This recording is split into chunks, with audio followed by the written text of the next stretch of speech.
ನಿರೂಪಕ. ಸಂಜೆಯ ತಂಗಾಳಿ, ಮಕ್ಕಳ ಆಟದ ಸದ್ದು ನಿಧಾನವಾಗಿ ಸ್ತಬ್ಧವಾಗ್ತಿದೆ. ಎಲ್ಲೋ ಮನೆಯೊಳಗಿಂದ ಒಂದು ಹಳೆಯ ಸವಿ ನೆನಪಿನ ರಾಗ.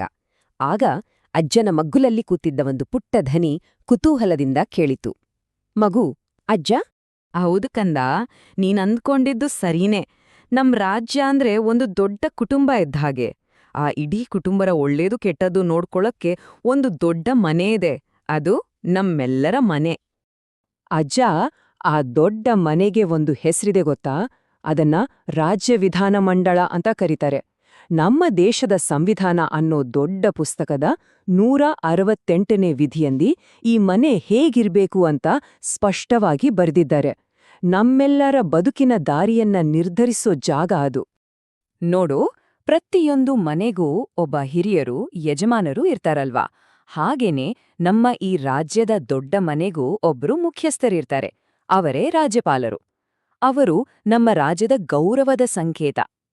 ಹೌದಾ ಅಜ್ಜ? ಹಾಗಾದ್ರೆ ನಮ್ಮ ದೇಶದಲ್ಲಿರೋ ಎಲ್ಲಾ ರಾಜ್ಯಗಳ ಮನೆನೂ ಒಂದೇ ತರ ಇರುತ್ತಾ? ಎಲ್ಲಾ ಕಡೆನೂ ಅಷ್ಟೇ ಕೋಣೆಗಳಿವ್ಯಾ? ಇಲ್ಲ ಕಂದ, ಒಳ್ಳೆ ಪ್ರಶ್ನೆ ಕೇಳ್ದೆ. ಕೆಲವು ರಾಜ್ಯಗಳ ಮನೆಗಳು ಚಿಕ್ಕದು. ಅಲ್ಲಿ ಒಂದೇ ಒಂದು ಮುಖ್ಯ ಕೋಣೆ ಇರುತ್ತೆ. ಅದನ್ನ ವಿಧಾನಸಭೆ ಅಂತಾರೆ. ಆದ್ರೆ ನಮ್ಮ ರಾಜ್ಯದ ತರಹ ಕೆಲವು ದೊಡ್ಡ ರಾಜ್ಯಗಳಲ್ಲಿ ಮನೆ 2 ಅಂತಸ್ತಿನ ಹಾಗಿರುತ್ತೆ. ಕೆಳಗಿನ ಕೋಣೆಗೆ ವಿಧಾನಸಭೆ ಅಂದ್ರೆ ಮೇಲಿನ ಕೋಣೆಗೆ ವಿಧಾನ ಪರಿಷತ್ತು ಅಂತ ಹೇಳ್ತಾರೆ. ಅಜ್ಜ, ನಮ್ಮ ದೇಶದ ತುಂಬಾ ರಾಜ್ಯಗಳಲ್ಲಿ ಒಂದೇ ಕೋಣೆಯ ವ್ಯವಸ್ಥೆ ಇರೋದು. ಅಂದ್ರೆ ಅಲ್ಲಿ ಬರೀ ವಿಧಾನಸಭೆ ಮಾತ್ರ ಇರುತ್ತೆ. ಬಹುತೇಕ ಮುಖ್ಯವಾದ ನಿರ್ಧಾರಗಳೆಲ್ಲ ಅಲ್ಲೇ ಆಗೋದು. ಅದು ಆ ಮನೆಯ ಹೃದಯ ಇದ್ದ ಹಾಗೆ. ಆದ್ರೆ ನಮ್ಮ ಕರ್ನಾಟಕ ಇದ್ರಲ್ಲಿ ವಿಶೇಷ. ಯಾಕಂದ್ರೆ ನಮ್ದು 2 ಕೋಣೆಗಳಿರೋ ದೊಡ್ಡ ಮನೆ. ಹಾಗೇನೆ ಆಂಧ್ರಪ್ರದೇಶ್, ಬಿಹಾರ್, ಮಹಾರಾಷ್ಟ್ರ, ತೆಲಂಗಾಣ ಮತ್ತು ಉತ್ತರ ಪ್ರದೇಶದಲ್ಲೂ ಈ 2 ಸದನಗಳ ವ್ಯವಸ್ಥೆ ಇದೆ. ಇದ್ರಿಂದ ನಮ್ಮ ರಾಜ್ಯದ ವಿಷಯಗಳ ಬಗ್ಗೆ ಇನ್ನೂ ಆಳವಾಗಿ ಚರ್ಚೆ ಮಾಡೋಕೆ ಸಹಾಯ ಆಗುತ್ತೆ.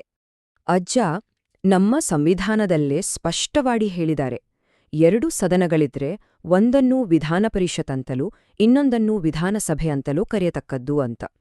ಇವೇನೋಳು ನಮ್ಮ ರಾಜ್ಯದ ಮನೆಯ 2 ಮುಖ್ಯ ಕೋಣೆಗಳ ಹೆಸರು. ಓಹ್, ಹಾಗಾದ್ರೆ ಈ ಇಡೀ ಕಥೆಯಿಂದ ನಾವೇನ್ ಕಲಿಬೇಕಜ್ಜ? ಇದ್ರ ನೀತಿ ಏನು? ಅಜ್ಜ, ಈ ಕಥೆಯ ನೀತಿ ಏನಪ್ಪಾ ಅಂದ್ರೆ, ನಮ್ಮ ರಾಜ್ಯ ಅನ್ನೋ ಈ ದೊಡ್ಡ ಕುಟುಂಬದ ಪ್ರತಿಯೊಬ್ಬರ ಒಳ್ಳೆಯದಕ್ಕಾಗಿಯೇ ಒಂದು ಸುಭದ್ರವಾದ ದೊಡ್ಡ ಮನೆಯನ್ನ ಕಟ್ಟಿದ್ದಾರೆ. ಆ ಮನೆಯ ಕೋಣೆಗಳು ಹೇಗೆ ಕೆಲಸ ಮಾಡ್ತವೆ ಅಂತ ನಾವು ತಿಳ್ಕೊಂಡ್ರೆ ನಮ್ಮ ಕುಟುಂಬದ ಭವಿಷ್ಯ ಹೇಗೆಲ್ಲ ಬದಲಾಗುತ್ತೆ ಅನ್ನೋದು ನಮಗೂ ಅರ್ಥ ಆಗುತ್ತೆ. ನಿರೂಪಕ.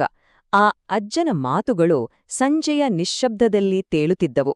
ಒಂದು ಮನೆ, ಒಂದು ಕುಟುಂಬ, ಒಂದು ರಾಜ್ಯ.